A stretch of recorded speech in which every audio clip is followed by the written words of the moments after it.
Hello and welcome to the Inner Voice Show, a show that's about you and about all that matters to you in your life, looking at it from a psychological perspective. I'm glad and excited that I have Dr. David Shapiro as my guest today. He's a clinical psychologist and he has a great practice in Irvine, California, Orange County. Thank you for coming. Thank you for having me.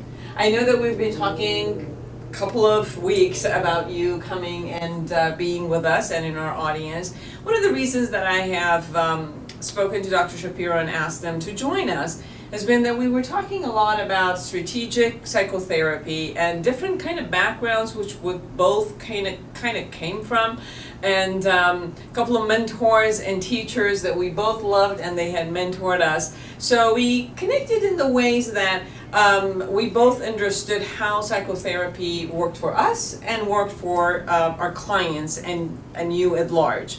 There is a difference though, and that's why it was also exciting to have him come in and share the difference about how mindfulness, how when you had experienced meditation and you had gone through that by meditating yourself with a couple of Buddhist monks, and how that had really affected you and how you had brought that into the psychotherapy world and to the clients in a way that your background of hypnosis, mindfulness, meditation kind of coordinated itself with cognitive behavioral and all of the strategic type of psychotherapy that you had done before. So we have a wealth of information that we're going to actually receive from Dr. Shapiro. Well, thank you. You're welcome. Thank you very much.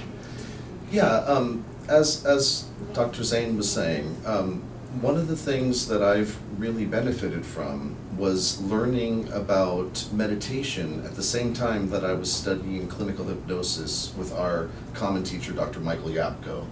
And so I found myself being able to make connections between the two, and what's happened is that I've started assisting my clients in developing meditation practices as a way to facilitate the changes that we're working on in therapy, and it's actually sped up the process very much, and it's given people skills that they're able to then continue to use long after the therapy ends, and then they kind of become their own therapist in a way. Now, David, you talked about speeding up the process. Tell me what that means. How does it speed the process when you are becoming self-aware, when you're going to therapy, you're healing yourself, and then somehow when you introduce meditation, speeds it up?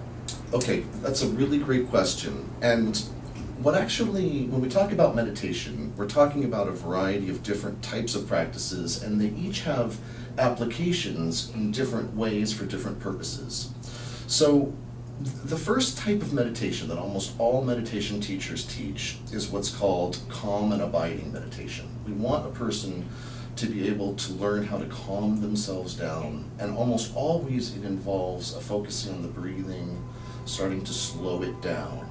And what I have found is that by doing that, this takes a person out of the tense fight or flight, parasympathetic arousal state where a person can be very reactive, and they can have intense anxiety, anger, and they're definitely not going to be receptive to really thinking things through. It's more of a reactive state.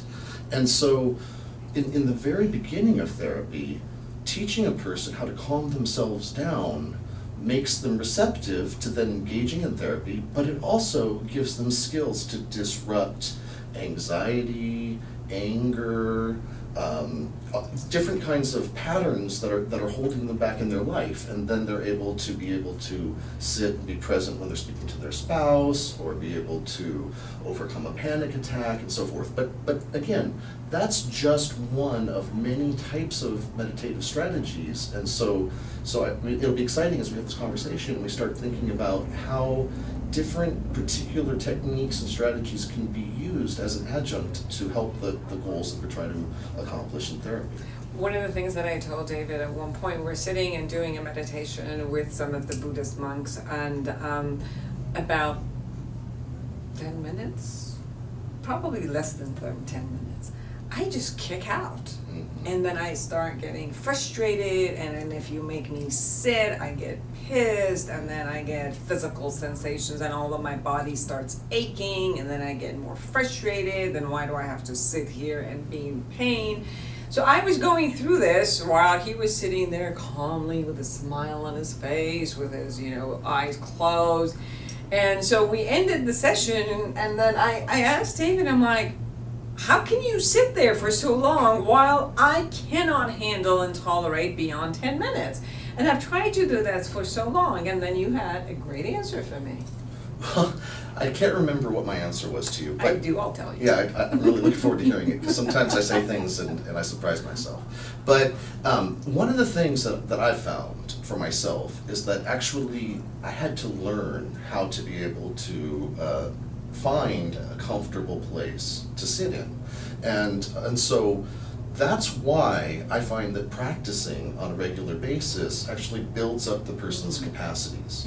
But I think there's other things that could be going on as well. And so that's why, just as in all psychotherapy, I don't think it's a one-size-fits-all approach. I think what we have to do is we have to really join with the person and understand what it is, how they're creating that experience. For one person, it could be because they're thinking particular types of thoughts. For another person, it could be because they aren't really focusing on the breath, they're focusing on pain or something else. And so I think that this is where the collaboration, the partnership comes in, and the therapist or the teacher really can understand how a person is creating the difficulties that they're experiencing, and then in the same way can help the person come up with strategies for disrupting whatever the pattern is that's holding them back, and then establishing a pattern that's going to be more functional. And so I think it's a perfect parallel to what we do in psychotherapy generally as people who practice strategic psychotherapy.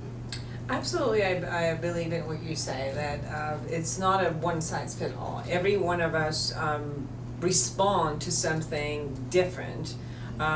Some of us do it visually, some of us do it auditorily with words. Some kind of meditation are really just kind of like focusing on mantras and words and all of that. And just to let you know what he had told me, was to be able to also see that as instead of going only inside and feeling my body in the pain, to also step outside. So with every breath to go outside and expand and then come back in. So it's almost like giving my brain something to do, because if it's going to sit there and get bored, I'm going to feel every single pain.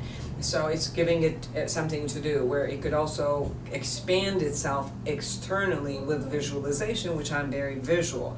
This is what you were saying to me, which and for every single person, they'll find what works for them when they actually sit down and commit themselves in doing that in every day. So that commitment of doing it every day, it helps them find and figure out what it is exactly that allows them to sit longer and longer, and then how they can become aware of themselves, right? I think that is true, but I also think this is where partnering with a teacher really can be useful. And so there's various types of teachers. Sometimes people find a yoga instructor who's very good at guiding them through these things. Sometimes people like I myself have sought out Buddhist teachers. Sometimes it's a therapist who integrates mindfulness. Really, it doesn't have to be a particular type of practitioner, but I think finding somebody who has expertise can be helpful to because that person can understand what you're experiencing, and then can see what needs to be shifted. So you're absolutely right, because the first person that got me introduced to actually meditation was my psychotherapist. I had a psychotherapist who also did this and had also learned it from the Buddhist group. He wasn't a Buddhist, but this is what he learned from them. And he brought it into the psychotherapy, and I remember how he started teaching me and giving me some books to do that, and it really changed a lot of the ways, experientially changed a lot of ways that I was looking at things. And a lot of times, how we get stuck and attached to our sufferings or issues that happen and they're in front of us, that way of being, the meditation, and that way of thinking releases you from those type of attachment and kind of like keeps opening you up to be who you are in a calm manner, because when you detach yourself from those type of suffering, you're not that pissed off and upset anymore. It's true, and I think you also, by mentioning that the teacher wasn't a Buddhist himself, is a very, very good point, because what we're talking about here is not about trying to convert somebody to a particular religion Right. or belief system.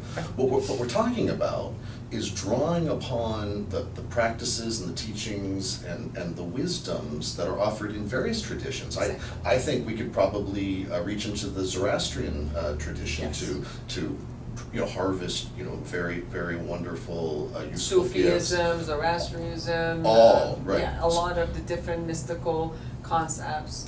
So none of this is about trying to convert people to any particular belief system. What it's about for me is to help people be able to overcome their barriers to having their ideal life line up with their real life. And so something, when a person comes to me for help, something is holding them back. And so sometimes it can involve not knowing how to regulate their emotions or their physiological reactions. Sometimes it could involve holding on to unresolved issues from the past or ways that they've defined themselves. Sometimes it could involve mistaken understandings about how life works or relationships. And so each of these techniques that hopefully we'll be able to share some today, really for me, I'm understanding in terms of helping the goals of therapy, which is to release people from something that's holding them back from really living the life that they want to live. Mm-hmm. And so, there's various practices, and each has different purposes. And I just thought maybe if it's okay with you, I might can introduce a few. Absolutely. Yeah. Loved it. So, and maybe they connect with some of the things that I mentioned just now. Okay. When I first began meditating, I was in a lot of pain. I was going through a divorce, and I was searching for something to help me kind of get myself together so that I could do the things that are going to be necessary to make it be a successful transition for my kids, and to just turn this thing that was a kind of a hardship, hopefully to find a gift. And so I looked up online meditation retreat, and I found this particular meditation retreat that I went to up in Northern California. And what it was a type of practice that's called purification. And it's interesting because when I mentioned Zoroastrian traditions, I know in the Persian culture, the tradition of jumping over the fire is really used for cleansing. Yes. And so what this practice was very much like that, and it actually connects with a lot of types of traditions in various cultures. In Judaism, there's the holiday Yom Kippur, Yes. which is a day of atonement. Yes. Where you really acknowledge, ways that you've been sort of out of step, but you also then can release them. Right. And in Catholicism, people go to confession and they acknowledge ways that they feel they've been out of step, but again, they get a type of a release. Right. And so this particular practice, which was called Vajrasattva, involved kind of a whole complex meditation, but the purpose was for the person to acknowledge ways that they've been out of step in terms of body, speech, and mind, and then to realize that those are not who the person is. Those were mistaken actions. They can be things that you feel regret and remorse for, but there's no value in identifying with them. And so through a visualization, you then kind of flush those things away And then after you do that, you can experience yourself as light, as you know, which is really maybe a symbolic expression of your pure consciousness. And so looking at some of the characters that we take on, some of the identities that we take on as clothes. And in this process, it's as if like, okay, I'm not my clothes, I can take this off and put it aside. I'm not attached to this. It's not something that is of me, it's something that I've acquired at the time of my life where I needed it, or I thought I needed, or it worked for a while, or whatever it was. Exactly, but in my work with addictions and in recovery, they have a saying, you can't give away what you don't own. Right. And so what I came to understand about this practice that I was taught at the very beginning was that by not identifying with our mistakes or ways that we've been out of line with how we really would like to be, we can acknowledge them. Mm-hmm. And then by acknowledging them, we can then, you know, kind of have atonement, we can be remorseful, we can really, you know, kind of go through a process about it, but then we can let it go. We don't have to hold on to it. And it's really, so, what I get is it's that you don't deny it, you don't ignore it, you don't just say it's not me, while some of your behaviors showed it was, and probably people got pictures and videos of you doing that. These days. These days. So you can't really deny Right. it. So it's like own it, look at it, and then grieve over it, or forgive yourself and that part of you and all of that, and then let it go. That's right. And so what that reflects is an acronym that we use in mindfulness that spells out RAIN. Mm-hmm. And RAIN basically stands for, the R is recognize, mm-hmm. the A is to accept. Okay, recognize, accept. The I is to investigate. Okay. And then the N is to non-attach, to let it go. And what I find, and really, as I see it, the purpose of therapy or any kind of self-growth process is not to dwell in the past. Right. It's really about the future. Yes. And so if I can let go of my identification that I'm a drug user, or I'm a person who was unsuccessful in his marriage, or I'm a person, I'm a person who has anger problems, or whatever these things are that people define themselves by, mm-hmm. you can say, no, these were mistaken actions and choices that I made, but they don't have to define me into the future. Right. And then there's an opportunity to make choices about what's going to be in line with how you'd really like to be. And it's really escaping a fixed identity with the problem that particular type of meditation is striving to support. But so recognize, accept, investigate, right. and non-attach. Right, which is what we do in therapy, right. through various techniques. Yes. And so what I find is that if a person is holding on to an identity about something from the past, sometimes supporting them in developing this kind of a practice can be something that they do on their own, mm-hmm. to support the changes that we're trying to make in therapy. So what I'm doing then is I teach people practices that they can do over the week before I see them again, or maybe into the future for years to come. And then when I say it speeds up therapy, a lot is happening between our meetings, mm-hmm. which then, if they've now let go of things, we can all then spend our next session really working on clarifying what we then want to replace it with, and we don't have to spend a whole series of sessions only doing that with these things when we meet. So the question comes up for me is, are they doing this RAIN business? Yeah, or purification, or what? Yeah. Purification. Are they doing it while they are meditating? Correct. Or, okay, correct, I got my answer. Well, I think the or was, do they consistently just do meditation, which is whatever comes up they let go, whatever comes up they let go. And that way of doing meditation, which becomes part of their life practice, automatically kind of allows them to release faster or automatically allows them to do this non-attached part, the end part, much faster. So that was it. It's like, okay, the RAIN process,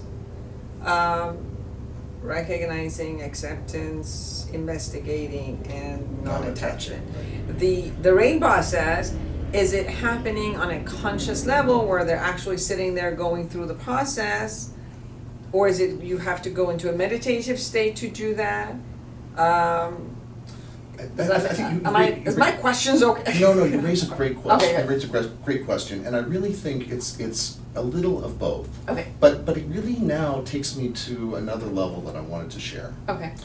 And so our shared mentor and teacher, Dr. Michael Yapko. By the way, we have, Dr. Yapko has been our guest for a couple of times, Yeah. I think 3 or 4 times already. So if you need to see him, go to my website, go to my YouTube channel, and type in Michael Yapko, and you'll have all of his amazing interviews with us here. And so what's been fortunate for me is I was able to start studying with Dr. Yapko at the same time that I began my meditation practice. And so those two things have become very fused. And in fact, Dr. Yapko recently wrote a book called Mindfulness and Hypnosis, Yes. where he really shows that a lot of guided meditation has all the elements of clinical hypnosis.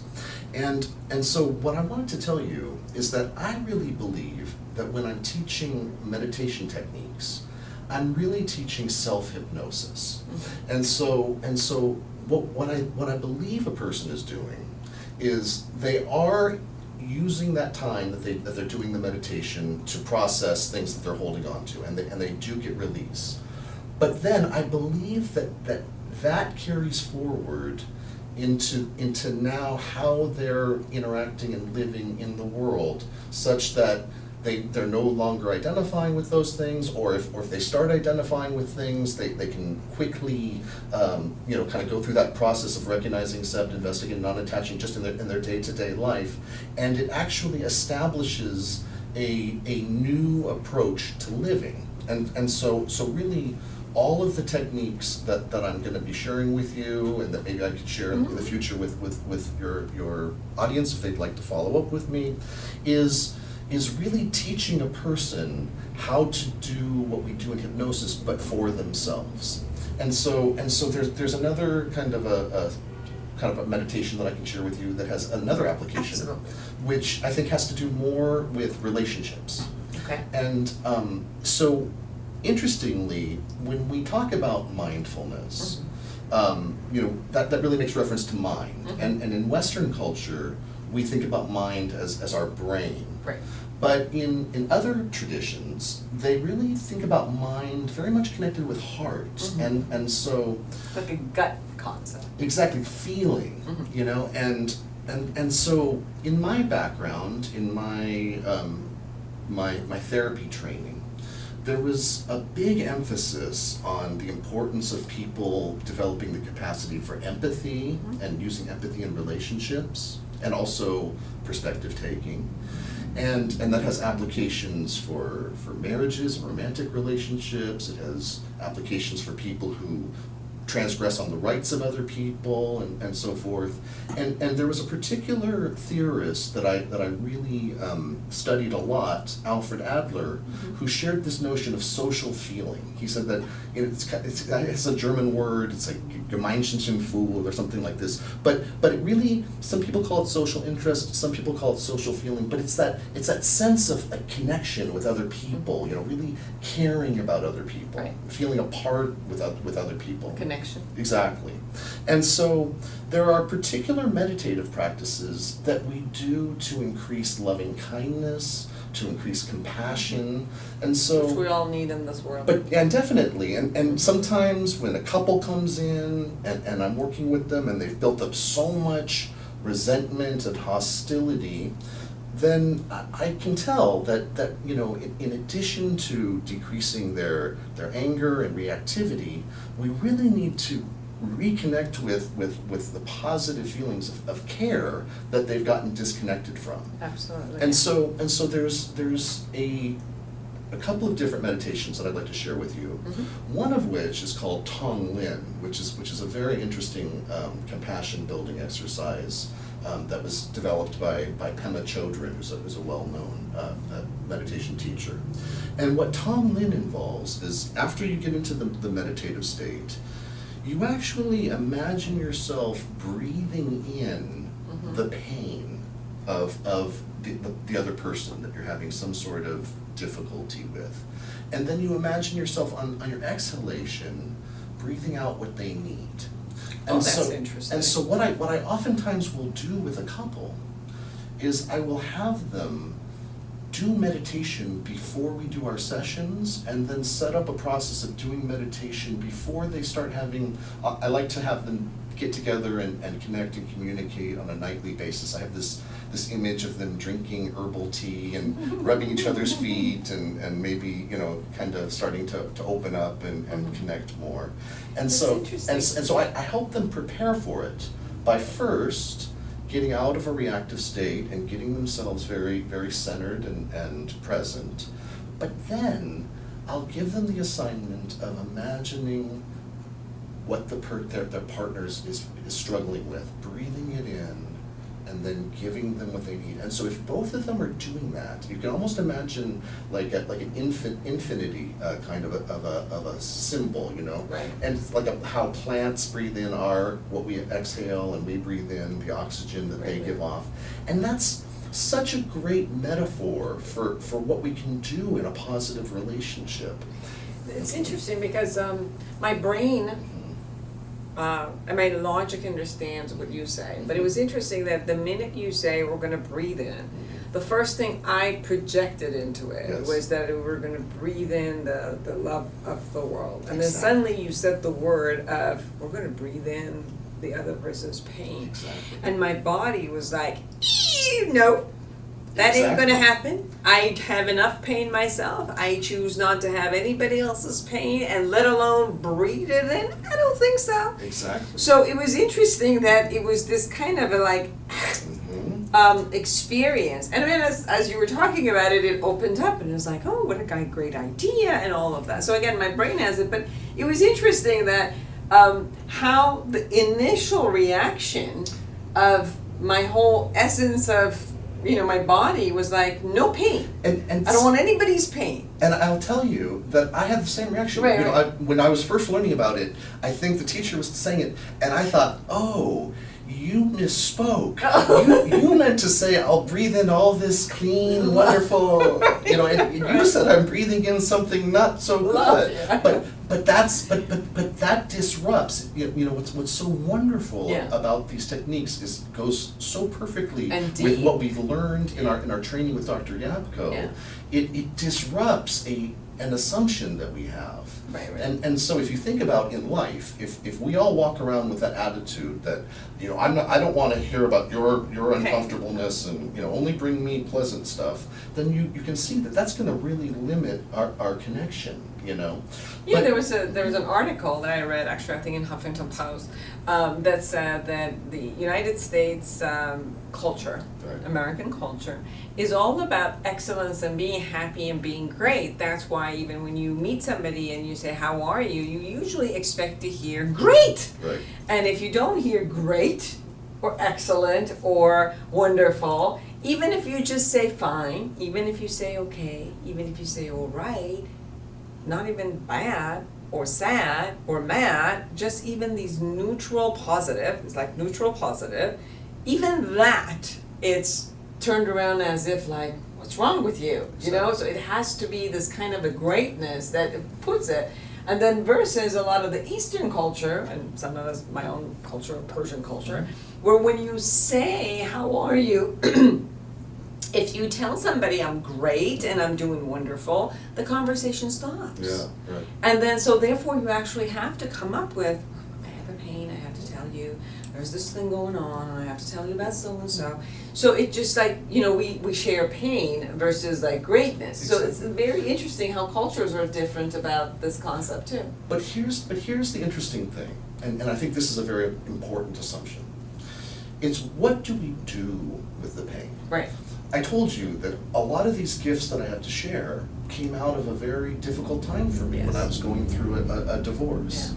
But the ideal and the approach that I'd like to encourage people to take on is that what we can do is transform our struggles, our challenges, and to create a gift. And I think that's why maybe you've seen depictions of the Buddha with his hand down and his hand here, or sometimes like this.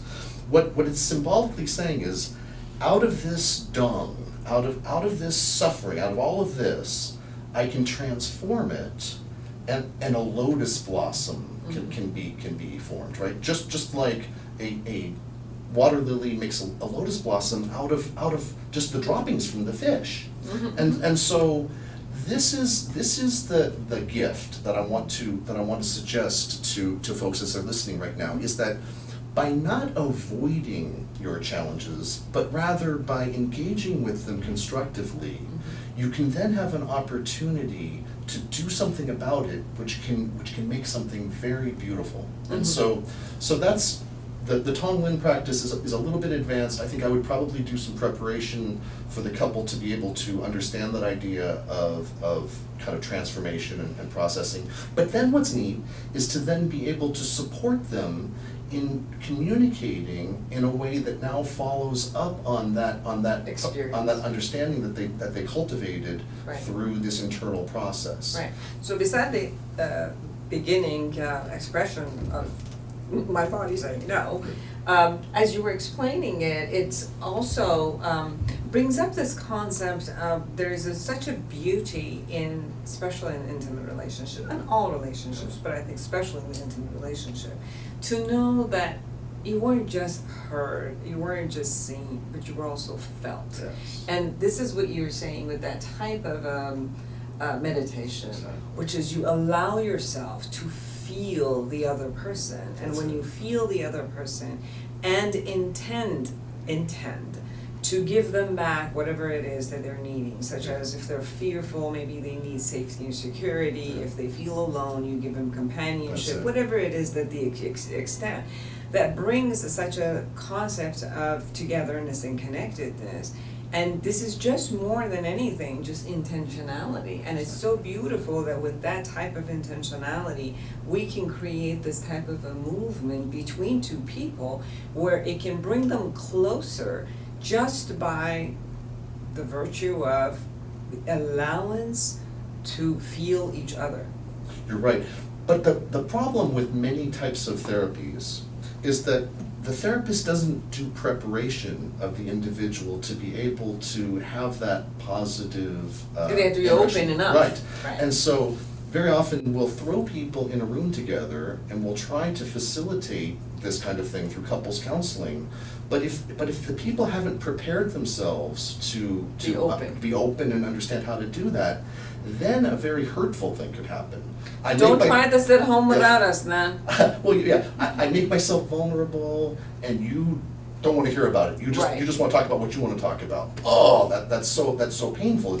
But also that you might experience somebody's pain, and then if you have your own issues, you're gonna feel guilty. You're gonna be defensive. You're gonna go put a lot of meaning on those things yourself. So Exactly. being clean yourself Correct. first is really good. Okay, do the rain first. remember the Recognize, Recognize. accept, investigate, and non-attach. there you go. So you try that one first, and then this one. But if it becomes too harsh, don't do it. First go to Dr. Shapiro, get cleaned up, and then do it there. Yeah, no, I mean, you make a good point.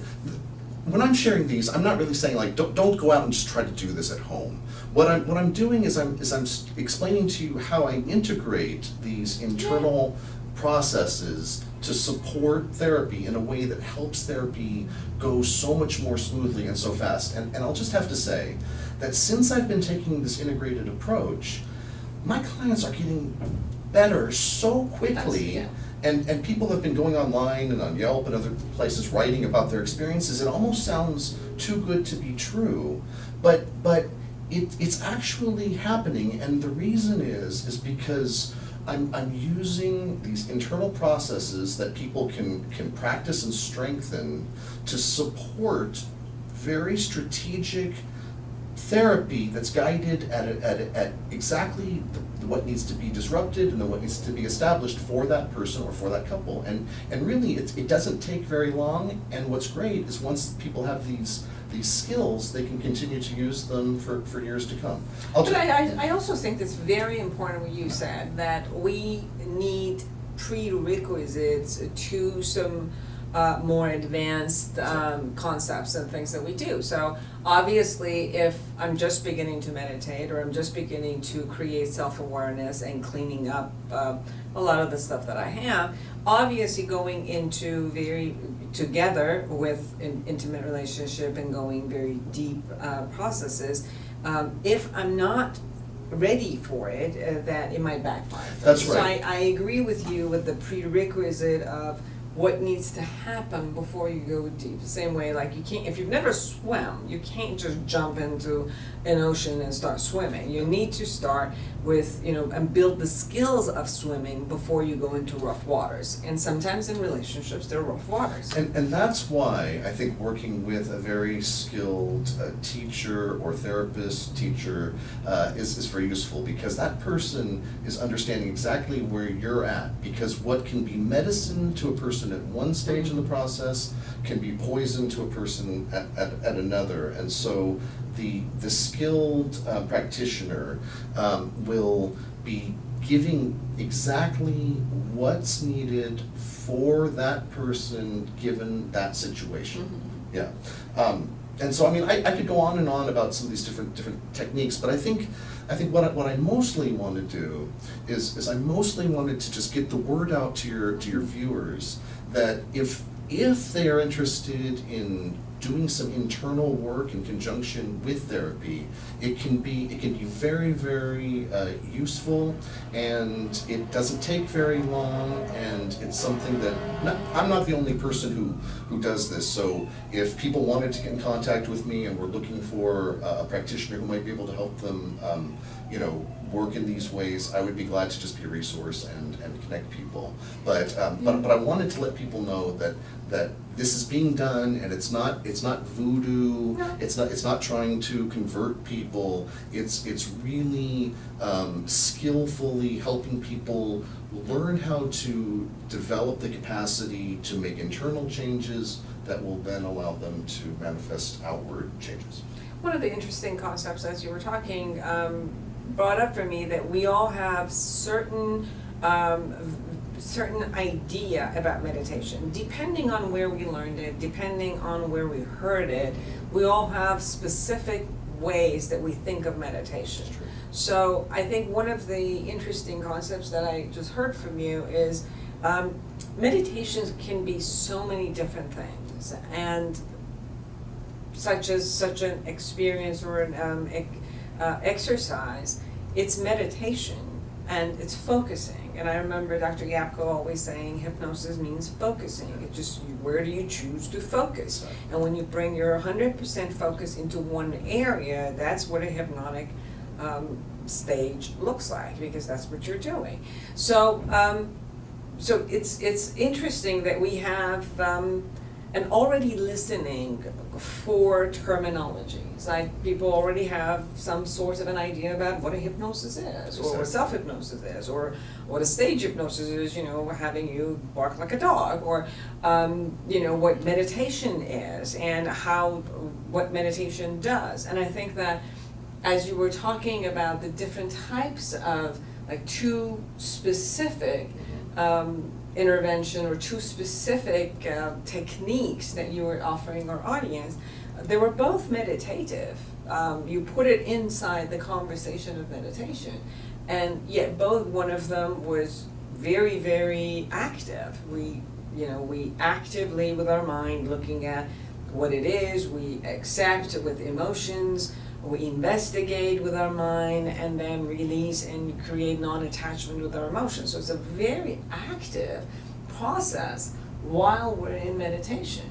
And the second one, as we're intending to take in our partner's pain and give back what they need, is again very active, listening, feeling, sensing, and taking in with the intention, a particular intention, and then kind of like analyzing and assessing, which is again very active, and then giving back and intending with our breath to give them back whatever it is that we're intending. So it is such an active process under the umbrella of meditation. That's right, but those are just examples that happen to be active. Yeah. There's also wonderful meditations where you just allow yourself to accept the natural great perfection of things as they are, Right. you know, and to just, you know, really rest in just that things are as they are. I don't need to try to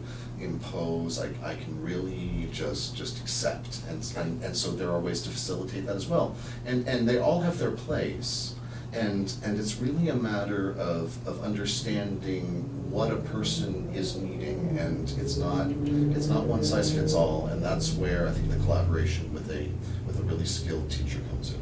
Very nice. Yeah, it's just the range of from one extreme to the other of how passive it can be, how active it can be, and how our notion of these words can be expanded to bring different kinds of focusing and meditation and into our life in order to facilitate and let us let go of a lot of non-workable ideas or suffering or emotions, and to bring in what is necessary and what is workable for us in order to create the life that we want.